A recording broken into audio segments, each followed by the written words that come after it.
Tollywood hero Ram Charan అర్ధాంగి ఉపాసన దాదాసాహెబ్ ఫాల్కే సామాజిక సేవా పురస్కారం అందుకున్నారు. ఈ ఏటి మేటి పరోపకారిగా ఉపాసనను ఎంపిక చేశారు. తను అపోలో ఫౌండేషన్ ద్వారా ఆమె అందిస్తున్న సామాజిక సేవలకు గుర్తింపుగా ఈ విశిష్ట పురస్కారం లభించింది.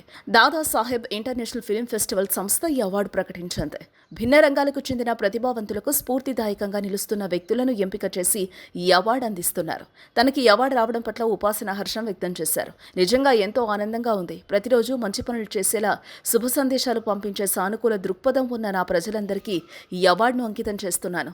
నన్ను అన్ని విధాలా వెన్నంటి ఉండే నా ప్రియమైన కుటుంబానికి కృతజ్ఞతలు అంటూ ఆమె ట్వీట్ చేశారు. హలో, మిమ్మల్నే ఫిలిం సెలబ్రిటీస్ రియల్ స్టోరీస్ ఏంటో తెలుసుకోవాలనుందా? లేటెస్ట్ గా రిలీజ్ అయ్యే మూవీ రివ్యూస్ నేను చెప్తే వినాలనుందా? ఇంకెందుకు ఆలస్యం, యోయో టీవీని సబ్స్క్రైబ్ చేసుకోండి. అలాగే మర్చిపోకుండా యోయో టీవీ యాప్ ని కూడా డౌన్లోడ్ చేసుకోండి.